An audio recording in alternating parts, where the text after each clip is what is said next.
Assalamualaikum warahmatullahi wabarakatuh. Kami dari kelompok 8 yang beranggotakan saya sendiri, Anggun Wahyu Putri Lestari, dan rekan saya Muhammad Farhan Atahullah. Kami berasal dari kelompok 8 yang akan membawakan judul tentang refleksi implementasi proyek penguatan profil pelajar Pancasila di sekolah. Sebelum kita membahas tentang definisi, tujuan, dan konsepnya, kita akan membahas tentang latar belakang terlebih dahulu.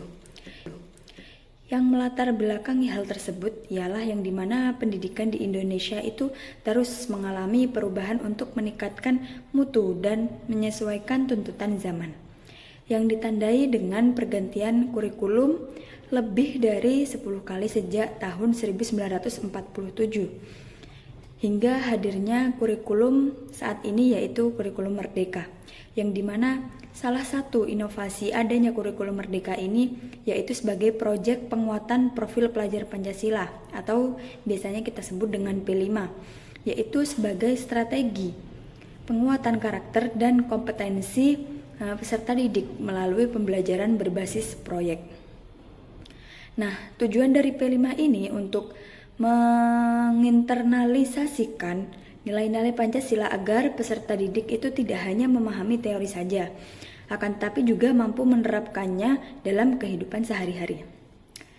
Meskipun P5 ini berpotensi membentuk kebinekaan global, gotong royong, kreativitas, dan kemandirian, pelaksanaannya masih menghadapi banyak sekali hambatan ataupun tantangan seperti kesiapan guru, lalu sumber daya yang terbatas. Nah, oleh karena itu pada pembahasan kali ini kita akan membahas tentang refleksi terhadap implementasi dari P5 tersebut, yang dimana itu penting dilakukan untuk menilai ketercapaian, hambatan, dan perbaikan pelaksanaan untuk di masa mendatang.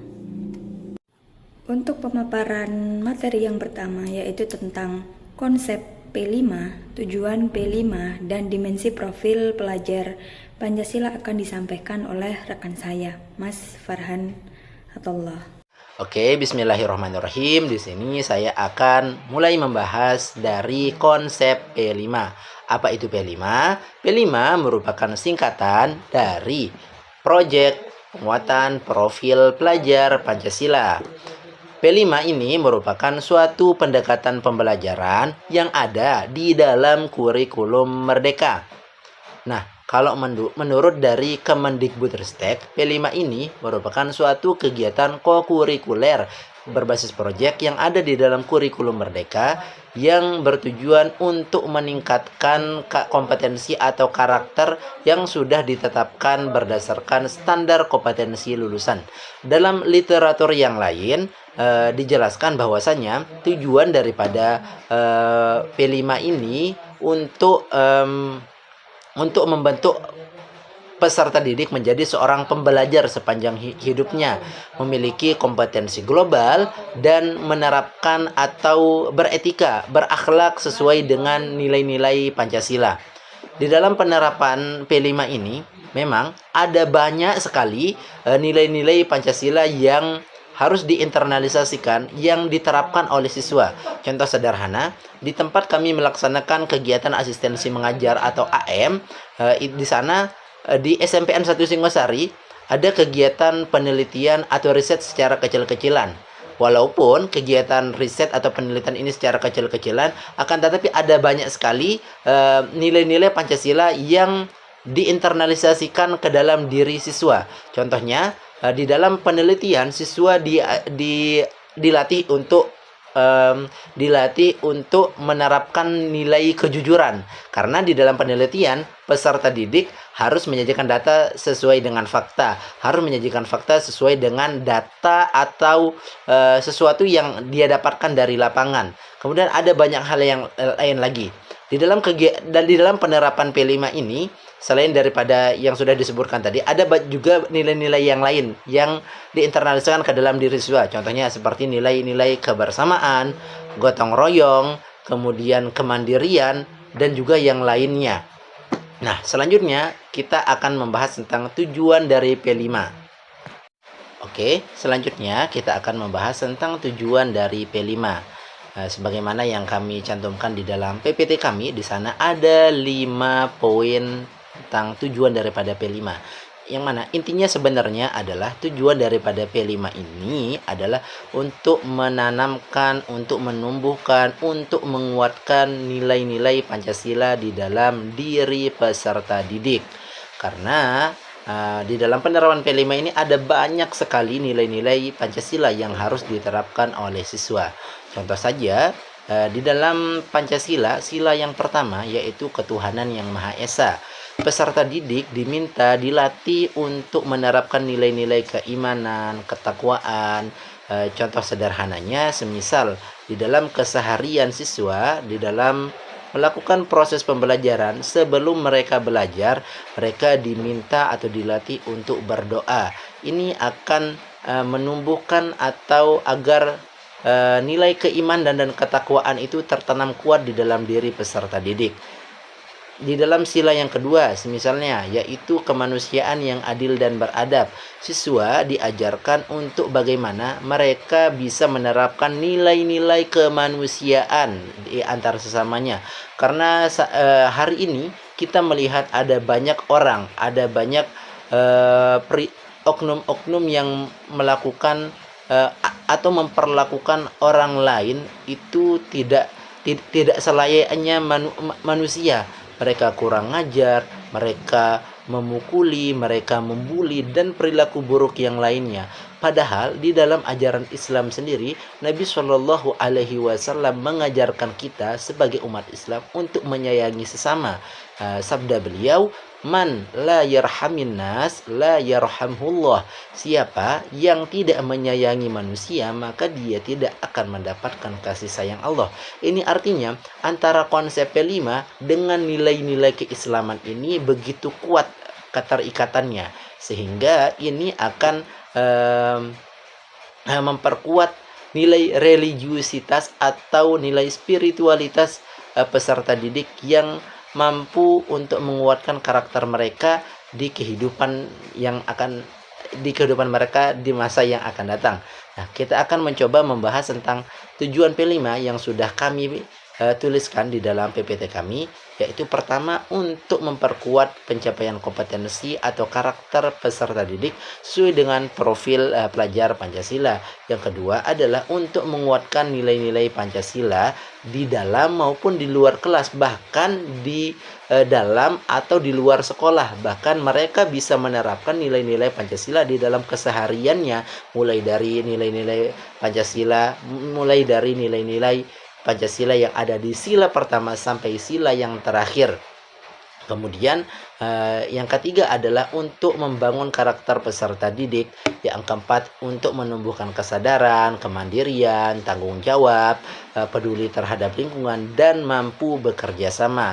Kerjasama ini merupakan skill yang perlu ditumbuhkan, ditanamkan kepada peserta didik sedari awal mereka, sehingga nanti ketika mereka sudah lulus mungkin dari sekolahnya, mereka bisa dengan mudah untuk beradaptasi dengan lingkungan dimanapun mereka berada. Kemudian poin yang terakhir yaitu untuk membentuk budaya disiplin di sekolah.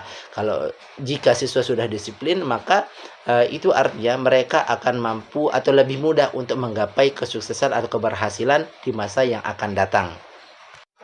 Selanjutnya kita akan membahas tentang dimensi profil pelajar Pancasila.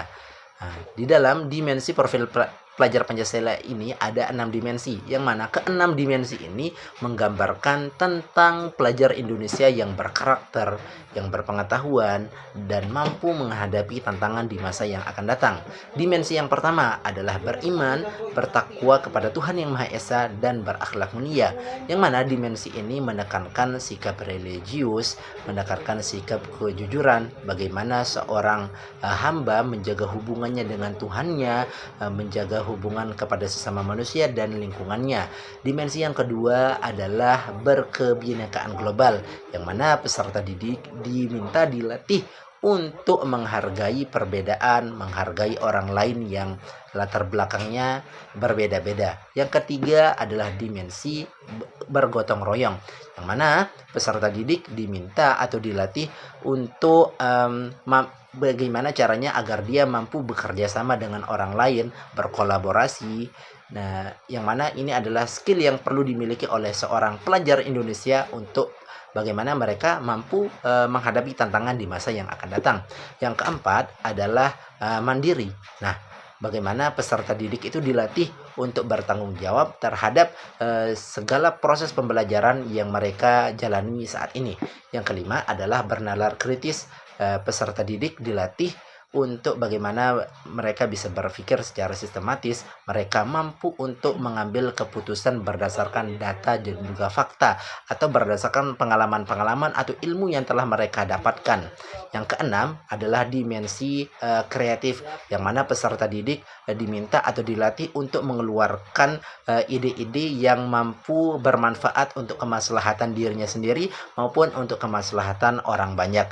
Yang mana, 6 dimensi profil pelajar Pancasila yang sudah kita jelaskan tadi ini mempunyai keterikatan antara satu dengan yang lainnya, yang mana ketika 6 dimensi profil pelajar Pancasila ini bersatu padu, nah inilah yang menggambarkan pelajar Pancasila yang berkarakter, berpengetahuan dan mampu menghadapi tantangan di masa yang akan datang. Selanjutnya akan dibahas oleh rekan saya, Mbak Anggun. Untuk materi yang selanjutnya yaitu tentang implementasi P5 di sekolah. Nah, pada implementasinya proyek penguatan profil pelajar Pancasila atau disebut dengan P5 ini dilaksanakan melalui tema-tema yang kontekstual atau dekat dengan kehidupan peserta didik atau sesuai realitas, sesuai keadaan langsung. Nah, ada beberapa tema yang diangkat, yaitu diantaranya gaya hidup berkelanjutan dan kearifan lokal. Tema tersebut itu diangkat tidak hanya untuk memahami nilai Pancasila secara teori saja, akan tetapi peserta didik itu dapat mengalami dan menginternalisasikannya secara langsung melalui proyek yang nyata. Dan adapun yang diambil contoh dari penelitian yang ada di makalah yaitu disebutkan di SDN 2 Bulung Kulon, yang dimana proyek itu dilakukan seperti contohnya menanam apotek hidup, lalu daur ulang sampah, yang dimana kegiatan-kegiatan itu dilaksanakan oleh peserta didik itu sesuai atau relevan dengan kehidupan masyarakat di pedesaan tersebut, dan sehingga dengan adanya kegiatan tersebut dapat membantu siswa untuk membangun kesadaran sosial serta kepedulian terhadap lingkungan hidup. Untuk poin yang kedua yaitu guru berperan sebagai fasilitator, yang dimana dalam implementasi P5 ini banyak sekali perubahan di guru, yang dimana dalam pembelajaran tradisional dulu itu guru dominan sebagai pemberi materi, akan tetapi dalam P5 ini guru itu yang pertama menjadi fasilitator atau pembimbing, dan yang kedua guru itu mendampingi untuk merencanakan proyek peserta didik, dan yang ketiga yaitu mendampingi proses pelaksanaan kegiatan tersebut, dan yang terakhir membimbing refleksi dan evaluasi hasil proyek yang dilaksanakan oleh peserta didik itu tadi. Nah, hal itu sejalan dengan pendekatan PJBL atau disebut dengan Project Based Learning, yang dimana dalam pendekatan tersebut itu menekankan pada pengalaman belajar yang bermakna. Untuk poin yang ketiga yaitu tentang secara umum implementasi P5 di sekolah itu telah mengikuti panduan kurikulum merdeka. Akan tetapi masih ada yang bervariasi. Maksudnya gimana? Dari beberapa jurnal yang kita baca itu beberapa implementasi P5 sudah mengikuti aturan kurikulum merdeka dan juga sudah menginternalisasikan nilai-nilai Pancasila ke dalam proyek yang nyata. dan juga mengembangkan karakter seperti gotong royong, tanggung jawab, kreativitas, dan nalar kritis. Akan tetapi dalam praktiknya itu pelaksanaannya dalam setiap sekolah itu masih ada perbedaan antar sekolahnya, dan juga terdapat tingkat kesiapan guru dan sarana prasarana itu dapat mempengaruhi kualitas pengimplementasian P5 itu, dan juga evaluasi dan konsistensi pelaksanaannya masih menjadi suatu tantangan. Nah, dari beberapa praktiknya yang ada di sekolah-sekolah tertentu, artinya apa? Meskipun arahnya itu sudah sesuai dengan kebijakan yang ada, akan tetapi perlu meningkatkan atau mengoptimalisasikan dari pengimplementasian P5 terhadap sekolah-sekolah tertentu. Yang selanjutnya yaitu implementasi P5 di sekolah. Itu beberapa sekolah masih ada yang menjalankan P5 itu sebagai kegiatan tambahan. Di kenyataan yang ada terdapat beberapa sekolah itu menjalankan P5 sebagai kegiatan terpisah dari pembelajaran utama atau disebut dengan program tambahan, bukan dari bagian dari integral dari perencanaan sekolah tersebut.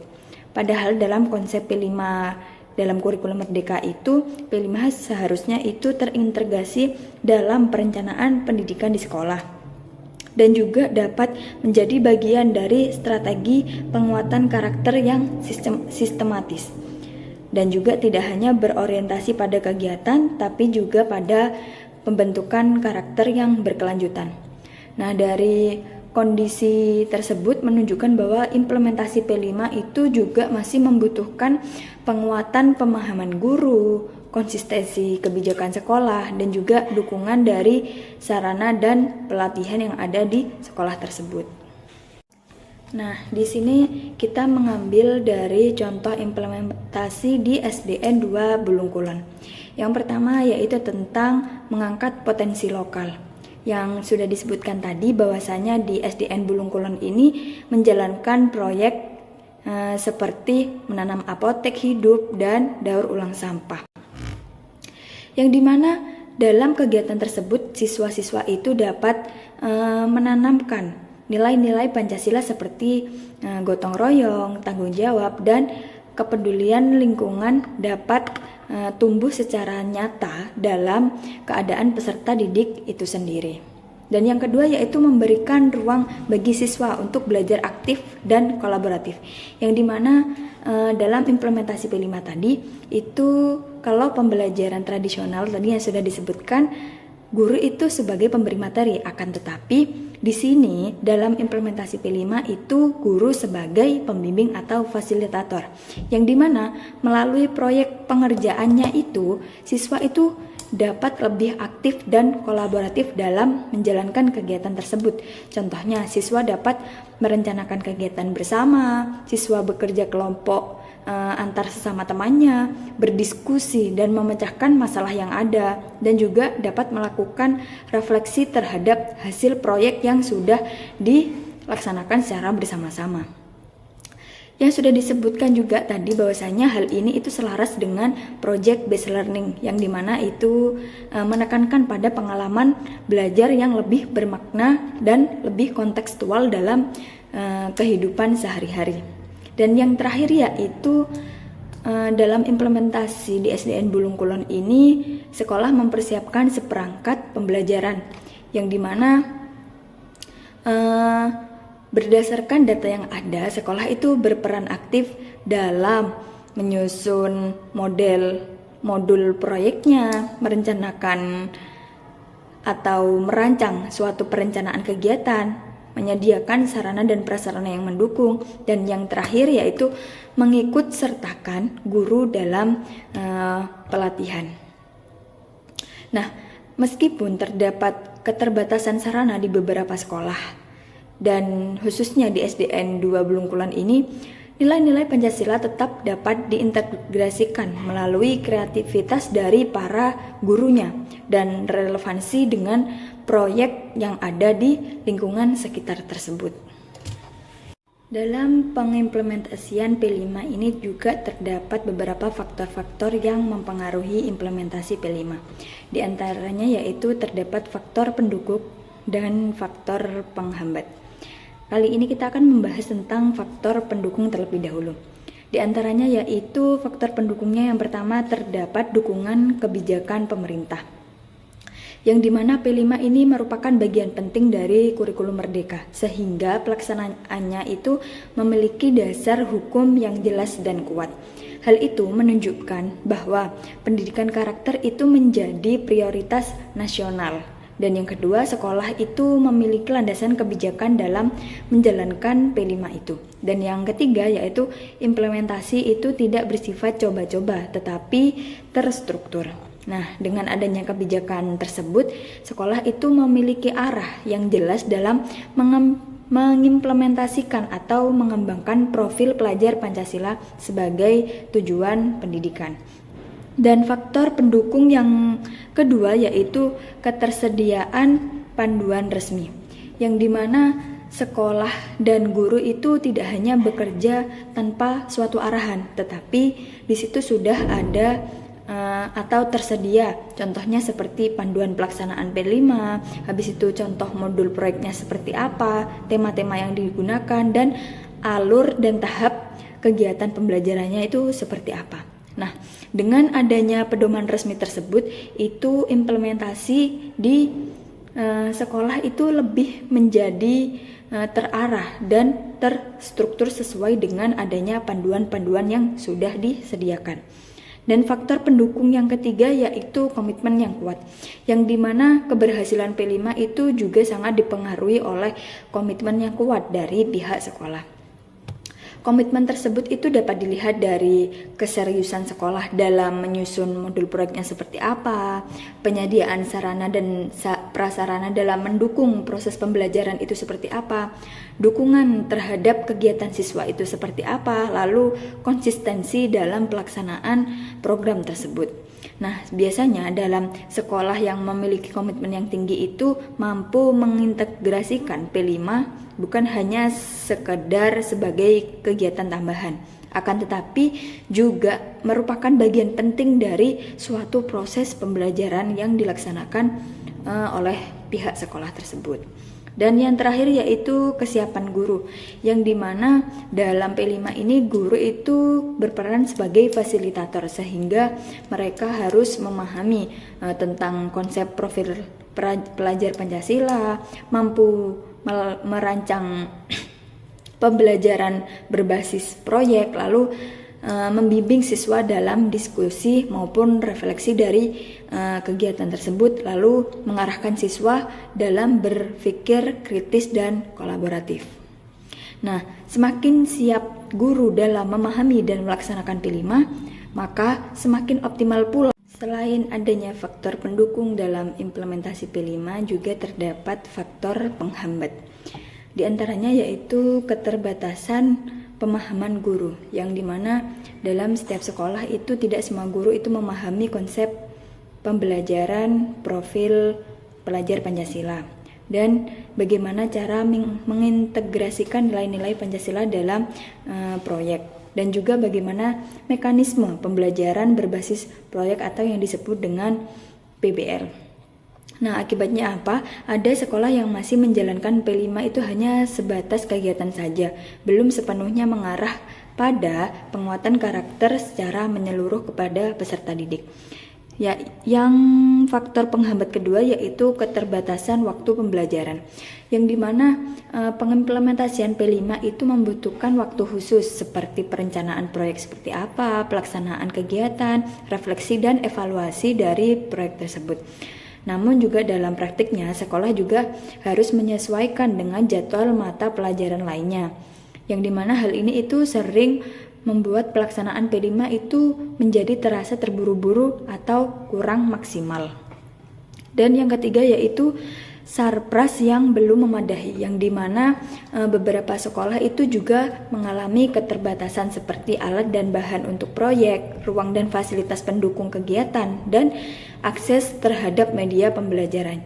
Meskipun adanya hambatan-hambatan atau suatu hal yang belum memadai atau belum bisa mendukung dalam implementasi P5 itu, beberapa sekolah tetap berupaya untuk menyesuaikan proyek dengan kondisi yang ada, misalnya dengan mengangkat potensi lokal yang tidak memerlukan fasilitas besar, yang dimana dicontohkan tadi dalam di SDN Bulung Kulon, seperti daur ulang sampah dan lain sebagainya.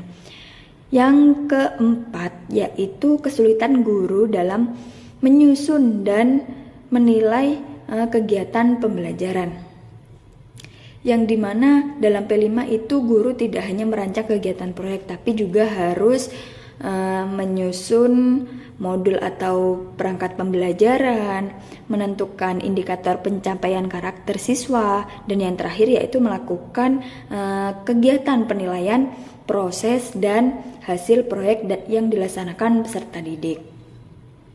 Terus hambatan yang terakhir yaitu kurangnya pelatihan dan pendampingan bagi guru. Meskipun sudah ada panduan resmi tadi yang sudah disebutkan, namun tanpa pelatihan yang intensif, workshop praktik langsung, ataupun pendampingan dalam implementasi, itu guru akan mengalami kesulitan dalam menerapkan P5 secara optimal.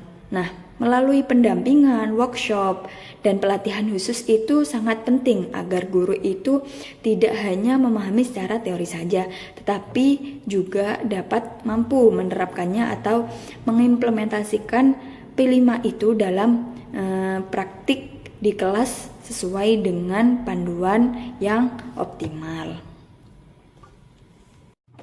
Dari beberapa penjelasan yang sudah disampaikan di atas, yang terakhir yaitu kita membahas tentang dampak implementasi P5 terhadap karakter siswa.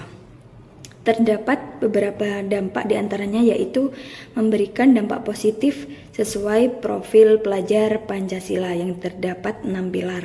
Dan yang kedua yaitu menumbuhkan gotong royong, kemandirian, kreativitas, dan bernalar kritis. Nah, dari kegiatan pembelajaran dengan menerapkan pengalaman yang bermakna, siswa itu dapat menumbuhkan rasa gotong royong, kemandirian, kreativitas, dan bernalar kritis. Dan dampak yang ketiga yaitu siswa itu dapat memahami dan mempraktikkan nilai-nilai Pancasila dalam kehidupan sehari-hari. Jadi di sini dalam kegiatan pembelajaran atau pengimplementasian P5, siswa itu tidak hanya memahami secara teori saja, akan tetapi bisa juga menerapkan hasil dari pemahaman teori itu ke dalam kehidupan sehari-harinya. Dan yang keempat yaitu meningkatkan tanggung jawab, kepedulian sosial, dan kemampuan kerjasama. Seperti yang disebutkan di contoh tadi di SDN Bulung Kulon, contohnya seperti daur ulang sampah. Nah, di situ siswa itu dapat meningkatkan rasa tanggung jawabnya, kepedulian sosial terhadap lingkungan sekitar yang ada. Habis itu kemampuan bekerja sama antara teman yang satu dengan teman yang lainnya agar menciptakan atau membentuk kegiatan itu menjadi lebih optimal. Dan dampak yang kelima yaitu dapat bergantung pada kualitas pelaksanaan proyek. Dan dampak yang terakhir yaitu perlu refleksi berkelanjutan agar tidak hanya menjadi formalitas. Atau biasanya kegiatan ini disebut dengan kegiatan evaluasi, yang dimana itu kita memperbaiki mekanisme atau hambatan-hambatan yang ada ataupun tantangan-tantangan yang sudah dilewati bersama yang belum bisa dipecahkan dalam suatu tim atau suatu kerjasama tersebut. Jadi perlu adanya suatu evaluasi atau refleksi agar kegiatan yang akan dilakukan di kemudian hari atau kegiatan mendatang itu menjadi lebih optimal. Sebagai kesimpulan, P5 merupakan bagian penting dari kurikulum Merdeka, yang dimana bertujuan membentuk karakter siswa atau karakter peserta didik yang sesuai dengan profil pelajar Pancasila. Melalui pembelajaran berbasis proyek, peserta atau siswa itu tidak hanya memahami nilai-nilai Pancasila itu secara teori saja, akan tetapi siswa-siswa itu dapat menerapkannya dalam kehidupan sehari-hari. Seperti gotong royong, tanggung jawab, dan berpikir kritis. Namun, dalam suatu keberhasilan pengimplementasian P5 di sekolah itu sangat bergantung pada kualitas pelaksanaan, seperti kesiapan guru, serta dukungan dari pihak sekolah. Nah, oleh karena itu, perlu adanya refleksi atau evaluasi serta perbaikan yang berkelanjutan sangat diperlukan agar P5 itu tidak hanya menjadi formalitas, tetapi benar-benar berdampak pada pembentukan karakter peserta didik. Mungkin cukup sekian yang dapat kami sampaikan, kurang lebihnya kita tutup dengan satu pantun. Hidup kesepian tanpa kekasih. Cukup sekian, terima kasih.